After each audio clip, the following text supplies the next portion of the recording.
All right, I think it's time for us to get started. Hello, everybody. I'm Kathy Napier. I'm the Administrative Assistant Governor for District 7570, and I'm on the District Training Committee. And we have Nina Beth Thornton with us. Nina Beth is the chairman of our training committee, and she's from the Rotary Club of Chatham. I'm from the Rotary Club of Warren County. And today we're delighted to have with us Susan Phillips. Susan is our district chair for CART, Coins for Alzheimer's Research Trust.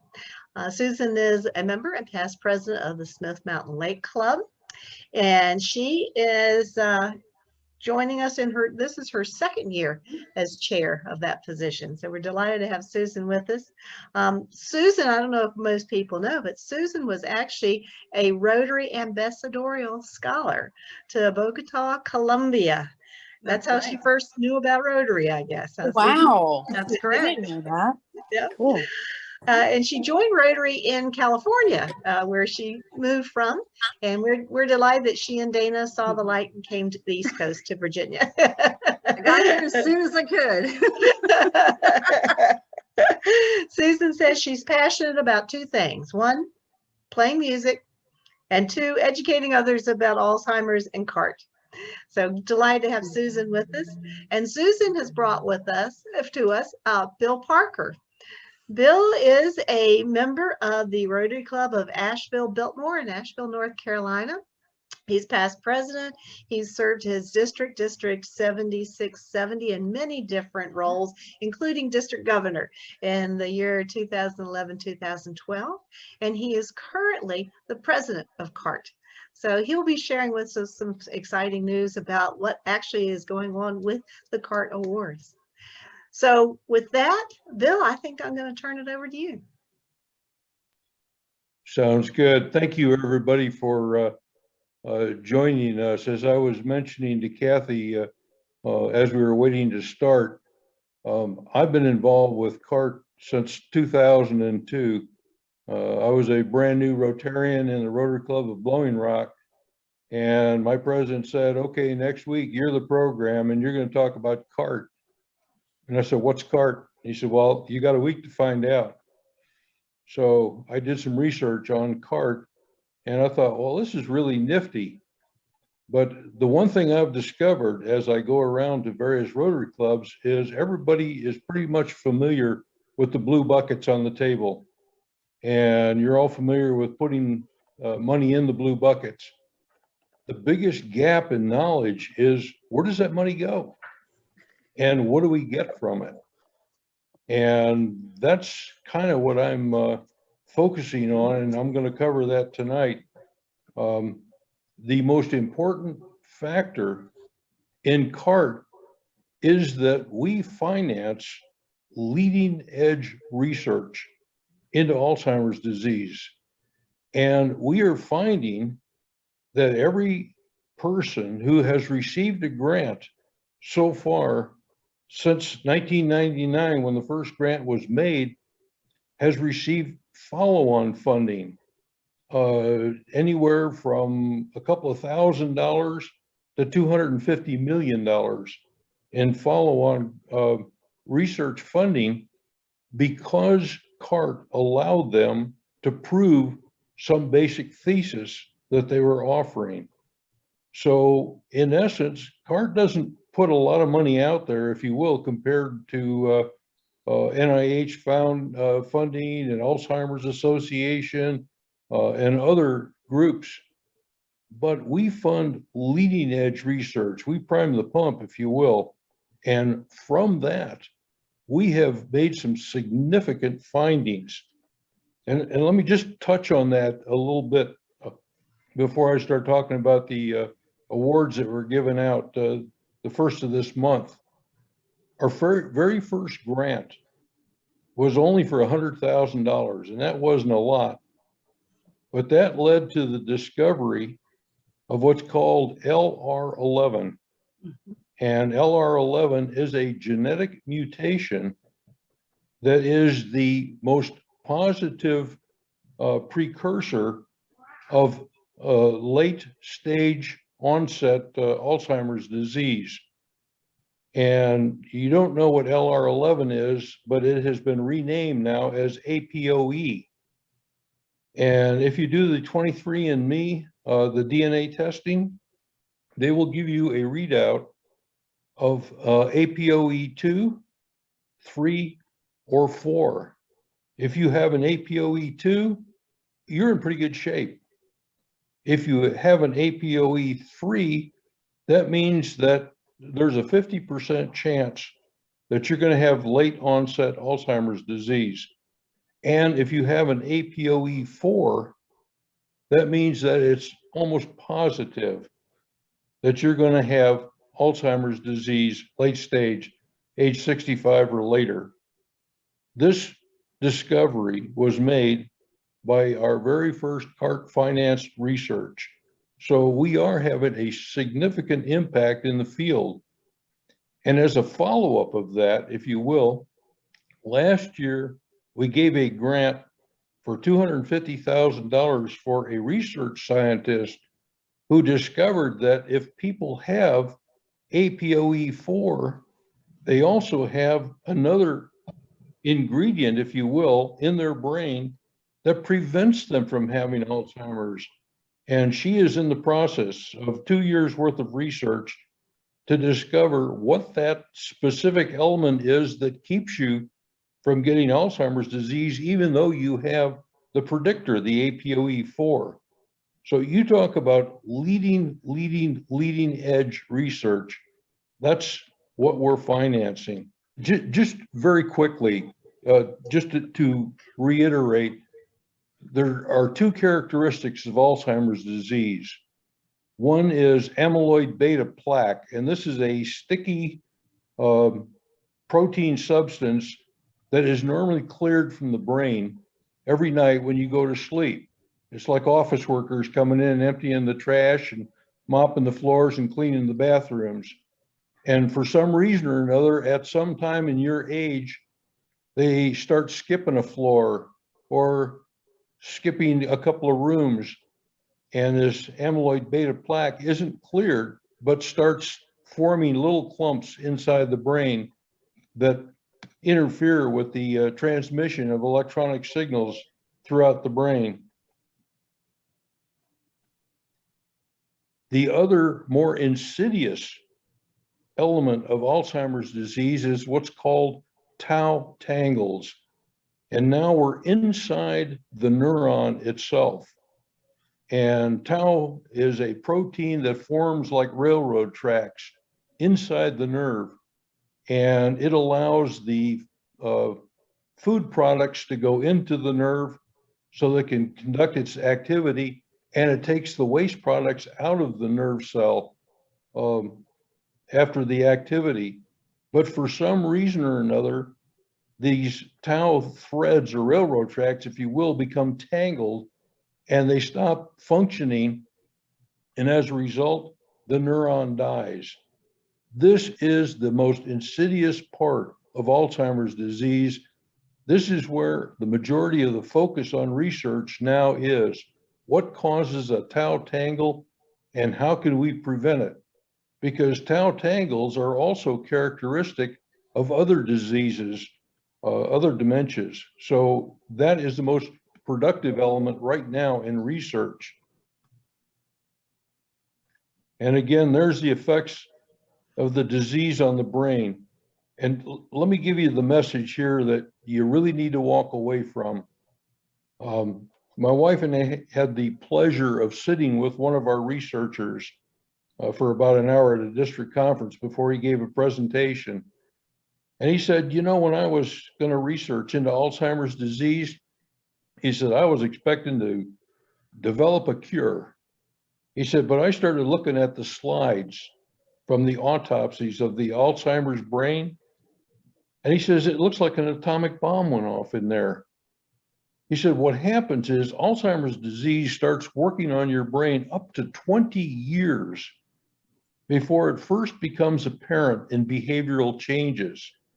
They said, and by that time, the damage is done and is irreversible. He said, so we can't cure Alzheimer's disease at this point, but we've got to have early diagnosis. Because if we can diagnose Alzheimer's at the very start, at least then we have a shot at treatment for the Alzheimer's disease to slow it down where a person can have a relatively comfortable life until something else carries them away, such as cancer or heart disease or strokes. So we've done a lot of focus on finding the methods to diagnose Alzheimer's. And I had the pleasure, bear with me on this, I had the pleasure of participating in a seminar called Brains on Brains, put out by MIT. And I got this slide and it just blew me away. It shows that Alzheimer's disease affects a very specific neuron in a very specific part of the brain.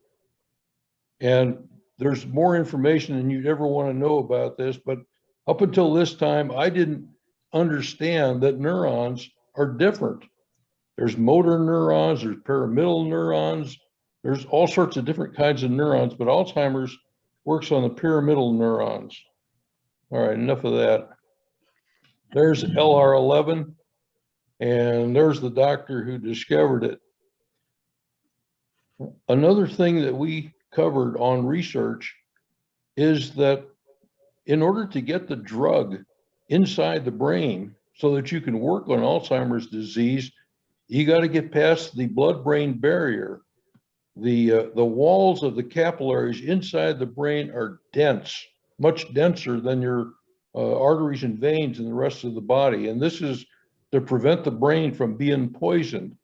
The problem is your molecules have to be a certain size to be able to pass through the blood-brain barrier. And one of our CART research projects discovered that you can do molecular binding, where you can bind a small molecule that passes through the blood-brain barrier to a larger molecule, and it will drag it through the blood-brain barrier, allowing the drug to get into the brain.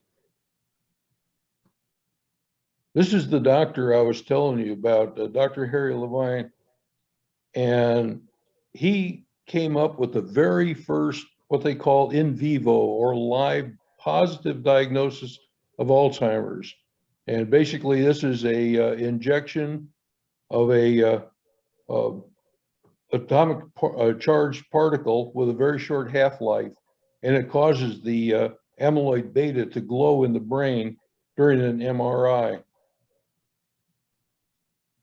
The year following, another one of our CART researchers discovered that the fluid in the eye is the same as the fluid in the brain. And you can have amyloid beta in the fluid in the eye. And she discovered a drug that was an eye drop. You put it on the eye and you can look into the eye and see the amyloid beta forming in the eye itself. So this is significantly less expensive than the MRI. And again, just some quick examples. 1999, Dr. Levy got $100,000, and he got a $7.2 million grant and a $25 million private grant. Dr. Landreth got $250,000. He got $1 million follow-on, and then a $200 million follow-on from SmithKline. And then Dr. Levine had $250,000, and he got a $22 million NIH follow-on grant. Real quick here, the grant process runs annually. At the start of the grant process, we put out a request for proposals. The interested researchers send in a letter of intent or an LOI. Our scientific review panel looks at those LOIs, picks the top 10 or 15, asks for full proposals. Then they review the proposals, they make recommendations to the CART review committee, and then based on the amount of money that we have collected as of the 17th of March of each year, we decide how much money is to be given out and to who and to what amounts. This is done every year. And again, as of May of this year, we've given out a total of 61 grants totaling $10.2 million. So that is not chump change. That's a lot of money. And again, our bylaws require that 100% of all donated funds go to research. It's mandatory, it's required. So every dime that drops in that blue bucket goes to research. All right, these are the recipients of the May of this year grants. The top grant award was $300,000, and it's named for our founder, Roger Ackerman, who started CART. And this is to Susan Case in La Jolla, California. And what she's looking at is what starts Alzheimer's disease, what starts the process, because we still don't know why this Alzheimer's disease suddenly starts. And she's looking at inflammation and the impact of inflammations on the brain and on the white blood cells, and how the white blood cells become damaged as we get older, and that might kick off the whole process. So her investigation is really going to be groundbreaking in the area of Alzheimer's disease research. Dr. Abasambre got a $200,000 grant, and he's looking at specifically how the tau tangles form and what can be done to prevent those tau tangles from starting. And in his presentation, he made an interesting point. He was a Rotarian in Colombia, and then he moved to the United States and became a researcher. And he said he is absolutely delighted to receive a grant from Rotarians, having been a Rotarian himself. Now, Dr. Bartholomew got a $200,000 grant, and again, he's looking to create a blood test, again, for early diagnosis. He's got a method where you can look at the serum drawn from the arm and determine if the Alzheimer's disease characteristics are present. And again, this falls right into the theory that Dr. Levine said. Early diagnosis is critical to dealing with Alzheimer's disease. Dr. Mylene Wong got a $100,000 grant, and she's looking at gene splicing, which takes place within the cell. Now, I read her study, and I still don't fully understand it, but apparently your genes are your little messengers inside of the cell. And from those genes, you generate muscle cells, you generate nerve cells, you generate bone cells. And she's looking at missplicing. In other words, the message gets garbled within the cell, and that leads to the start of Alzheimer's disease. Dr. Gilbert Gallardo got a $100,000 grant for identifying anti-inflammatory molecules. What he's looking at is if you can enhance the anti-inflammatory molecules and then inject them back into the brain, you might be able to prevent the start of Alzheimer's disease. So once again, we're focusing not on drugs, but on causes and methodology to stop the process at the very beginning. And finally, Dr. Sehun Choi is our first CART grant that's not looking at the brain, but looking at lifestyle. He has found that exercise creates a hormone called irisin. And he's noticing that for people who exercise, the irisin hormone is elevated in the brain. And he has already shown that this has a positive impact on preventing tau tangles from forming. So he is going to be looking at putting the hormone irisin into mouse models that have Alzheimer's disease put in them. And he's going to also be looking at cultures and, brain cultures, and looking at how the hormone irisin impacts on preventing the tau from becoming tangled. So again, this is our first focus on lifestyle rather than on drugs. And it's interesting to just comment, if you'll bear with me. I've been following this research very closely ever since 2007, when I got pulled into the CART board.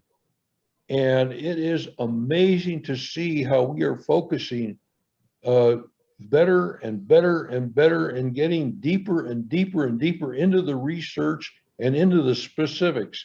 We were looking at drugs to break up the amyloid beta, and we were looking at drugs to do this and drugs to do that. I can tell you almost every drug treatment program has resulted in failure. So drugs don't seem to be the way to go. It seems instead we've got to figure out how at the molecular level we can prevent AD from starting. Okay. And So Bill, one of the things that I've been asked, I think, and particularly there's a gal here at Smith Mountain Lake that has participated. In fact, she was at the last presentation you did, who has participated in some studies.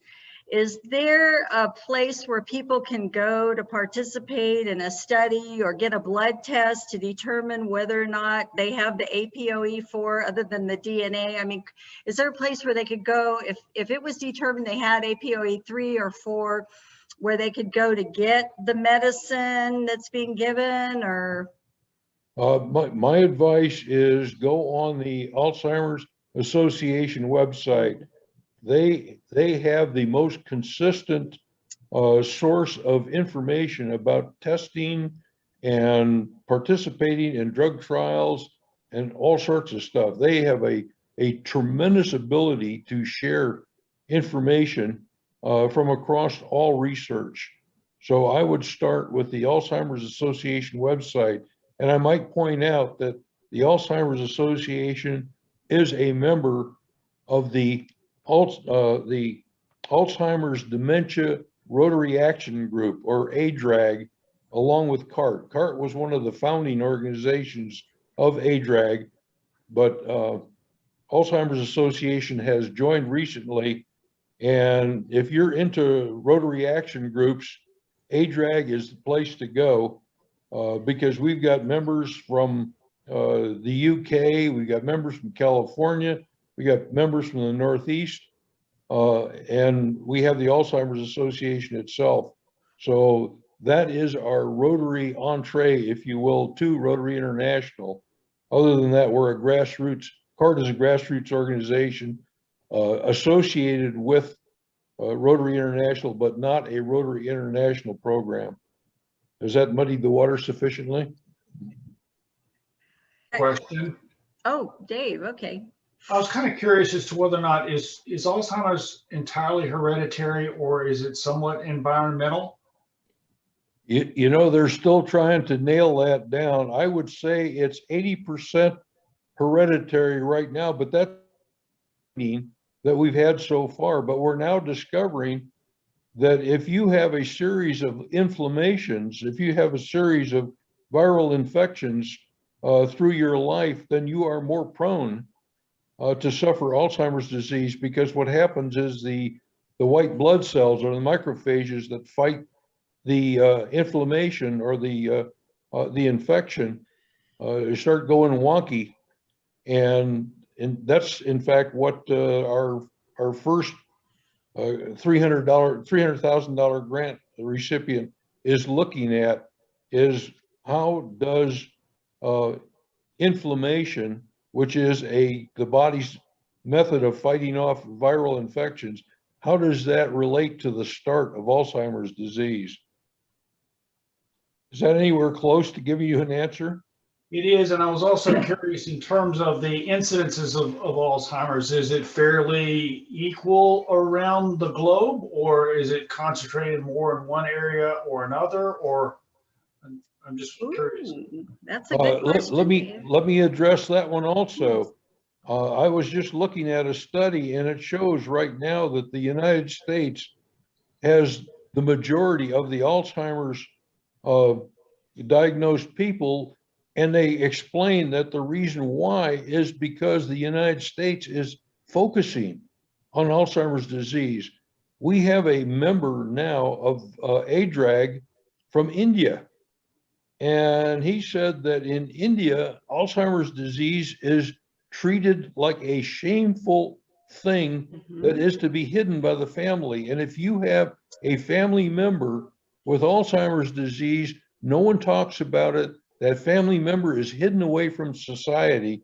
And he said he went to 70 Rotary clubs and said, stop hiding Alzheimer's disease. There's nothing shameful about it. You got to start dealing with it. Wow. Yeah. That's incredible. Mhm. Does that answer your question? Yes, and I had one more, and that's, do you envision at some point down the road where maybe this could end up being a project like polio, where all of Rotary gets involved, and then there's access to? I did not pay him to say that, Bill. What are the odds of that? And David, like that? we have addressed the incoming RI president herself, and she said she was not aware of CART, but she would do some looking into it. And so that was our first toe in the door. And then we had an ADRAG meeting, and we invited John Hugo, who just lost his mother to Alzheimer's disease. And John Hugo said, there is every possibility that Alzheimer's disease will be the follow-on once we get polio conquered. And he said the biggest problem with Alzheimer's disease is the fact that it's not like polio where you can just give a shot or give a sugar cube or a couple of drops and it's cured. But doggone it, it's the biggest impact because Alzheimer's disease in America is going to wipe out Medicare. It's already representing about 40% of the expenditure of Medicare every year and growing. Oh my gosh. Well, So and think Bill, about that. I don't think I got a chance to tell you. I don't know who I sat next to, which researcher the year before, when the first year I was down there, but he and I talked about the impact on the caregiving, the caregivers that are paid and not paid, but he said that also is going to have a significant impact. In fact, the Alzheimer's report from 2020 was talking about, like, I've forgotten now, but it's like, $200 trillion. I mean, in the coming years. Yeah, we're talking about billions in caregiver support that are not measured. Yeah, And exactly. and I can speak personally. My wife's mother got dementia, and suddenly we were responsible for her finances. We didn't have a clue where her money was or what her investments were or anything. She was in Denver and we were living in North Carolina, and suddenly we were responsible for housing her and providing support. And we're talking about $8,000 a month, and that is not covered by Medicare. So that was my retirement. My retirement fund went to supporting her mom until she died. And they can And last 20 years. that was or an more. eye-opener. Yeah. Yeah, that's true. That is true. So it's not going away. It's not just going to be going away. So When we started giving our presentations, it was the Barbara and Bill Traveling Cart Show, and this was in 2012. And at that time, there were 4.2 million people diagnosed with Alzheimer's in the United States. We're now at 6 million and growing, just since 2012. wow. Yeah. And I think Janice and Alex Wilkins tell a very similar story about her mother, correct, Kathy? Yeah. Well, when we went to the Rotary clubs, we'd say, all right, we want you to raise your hand if you are currently affected by polio. And it was zip. And I said, all right, raise your hand if you are currently affected or one of your family members is currently affected with Alzheimer's. And it was Yep. nearly unanimous. People raised both hands. Yep. Not just one hand, like they go, yeah. Yeah. It's interesting. But let me give you one bright shining spot on the horizon. One of our CART researchers from Florida discovered that if you have a cup of coffee every day, that is right now the best preventive of Alzheimer's disease. And it can be caffeinated or decaffeinated, but they have shown that it delays the onset of Alzheimer's disease. And I'm thinking, boy, that's really a tough regimen, but I'm going to drink my coffee every single morning. Starbucks didn't pay her to say that, did they? Well, I want to go through the portal. I want to reverse it, Kathy, and go through the portal and then the fundraising if we have time, because I think the portal's real important. This could not be easier, really. And this, people, all you need to do is go in, like Bill says, is to the mycartfund.org, and you use your DAC-DB password and login, and you can go in and you'll go to make a contribution over here. And yeah, and you want to make sure that when you do, if you're going to make a contribution, and you want it to count toward your club, because we've had some issues with that, because we're still getting used to it, that you put your club number. See down here where the little button is? Yeah, Warren County, there you go. So if you're making a contribution and you want your club to get credit. Now, and this goes for your treasurers and your presidents, or if you're doing a, your own personal contribution, you can do it through a credit card, but you can also do it through a check. And I really like to use the checking account because it's just so easy. You can use your routing number and your checking account number. And then no one is charged for that. I mean, it's like pennies, I think, if anything, right, Bill? That is correct. If you use your credit card, they ask you if you want to give an additional amount to cover the cost of the credit card. If you do by electronic fund transfer or by check, then don't worry about it. It's so small, we handle it ourselves. Yeah, so, and it's really, and then you can do a donation in honor of or in memory of if you want to do. We had a couple of, sadly, we had a couple of family members pass on, and so we did in memory of, which was really great. And then the family members got a notice, they got a nice card from CART that said that, a donation had been made in the family member's name. And that was a great way to give, in lieu of flowers, because they really didn't want some flowers. And so it really worked out well. But over here on the left-hand side, if you look about 3/4 of the way down, you see this reports. That is what I look at. I can look at district reports. I can look at club reports. This is how I tell that District 7570 year to date has contributed $8,954. And the Northern Division, as compared to the Southerners, has given out $11,649. And Bill, can you tell them how much the Southern Division has given year to date? I don't have those figures right now, but you'd have to look at that. Well, let's just say last year, one of the divisions alone gave over 200,000. And I know times have been tough because of COVID, but, we need to up our game a little bit because, our Southern brothers and sisters have been shouldering the burden for this. And a lot of it's been because we didn't know about CART, the word didn't get out, and the buckets were put away in a closet and they were being used for I don't know, the 50-50 raffle or something, I think. So, you know, we're trying to get the word out again and talk about this because everybody has an Alzheimer's story. So, you know, it's really important that we get the word out and that we help provide some funding, because what happened this year with COVID, like every other fundraising organization, CART really suffered kind of a drawback, if you will, and they had to pull from the resources and the reserve to make sure that we were able to give out another $1 million in grants. So we need to start looking at the opportunities for fundraising. There is a question from Nina Beth in the chat. Can a non-Rotarian use mycartfund.org portal to make a donation as well? And the answer is yes. When you go in there, it says Rotarian or non-Rotarian. You select non-Rotarian, then you have to create an account. And that takes just a few seconds to do.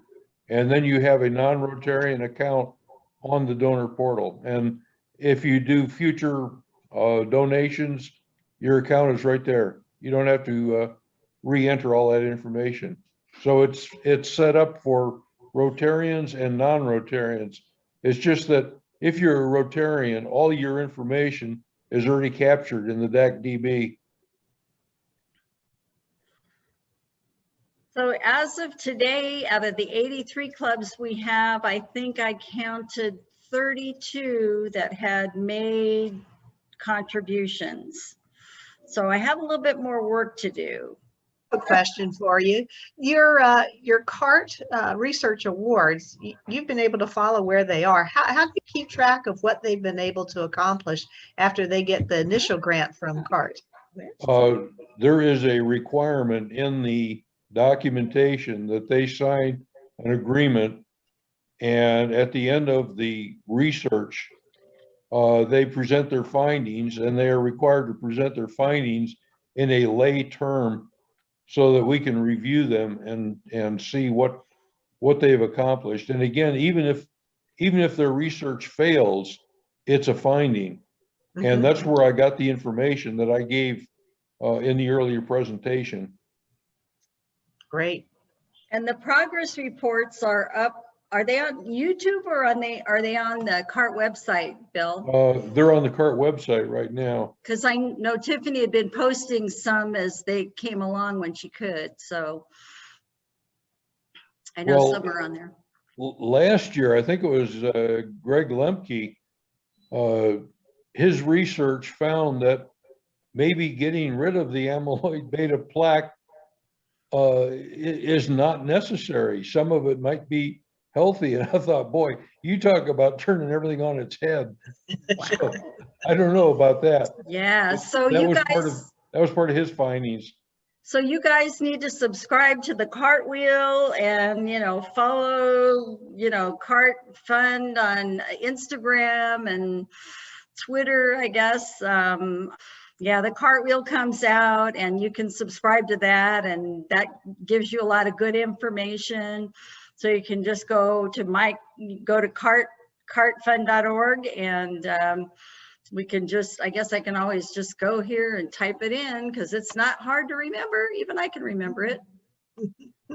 By the way, just to share one more item of information, a couple of years ago, we gave our first CART grant to a engineer instead of a research scientist. He was a micro engineer by the name of Tony Kim.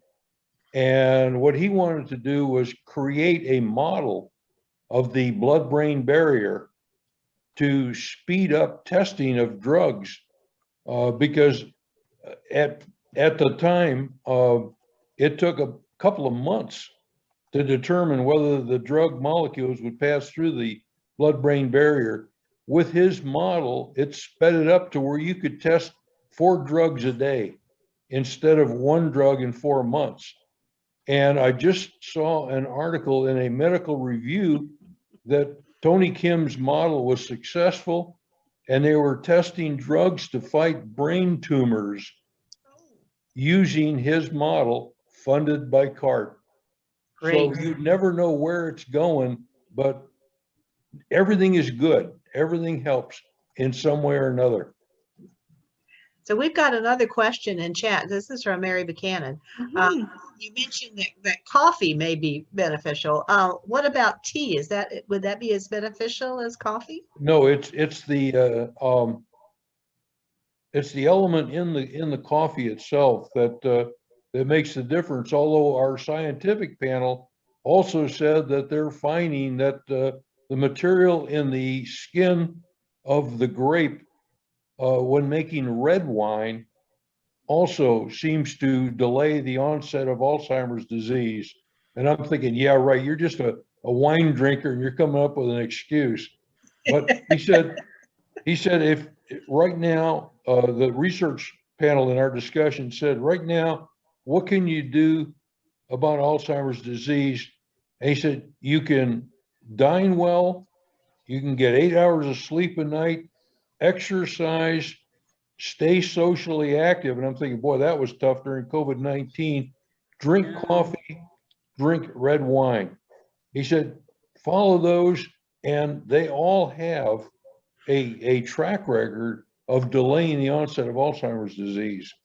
So that's all I can tell you right now, but that sounds like a pretty reasonable way of looking at lifestyles that might delay onset of Alzheimer's disease. Hey, Bill, just to kind of chime in here, I will tell you another, if you really want to get deep into this, the Alzheimer's Association on their website, they've got so many studies and research and dietary thing and exercising and just, I mean, it goes on and on and on. There's a lot of stuff there. I'll also tell you that if you need some immediate help from a care standpoint, the 800 number is a very valuable resource to a lot of people. And the third thing is, and we talk about Alzheimer's, but I can't remember this guy's name, but he was a morning club member, and he just got assigned the office here locally for the Alzheimer's office. So, so a lot of things are happening, you know, out above and beyond. That's all. Well, thank you for that input. And again, Alzheimer's Association is a great resource. It really is. And I'm very appreciative of the fact that they are a member of ADRAG, and it allows us to share information with them. But I tell you, somehow, some way, Alzheimer's disease has got to be stopped. Yeah. And so since most of us aren't meeting in public or haven't been meeting in public, we can't pass the blue buckets around. So again, go to mycartfund.org and make a donation. I've done it. It's really simple to do. So please do that so we can help fight this dreaded disease.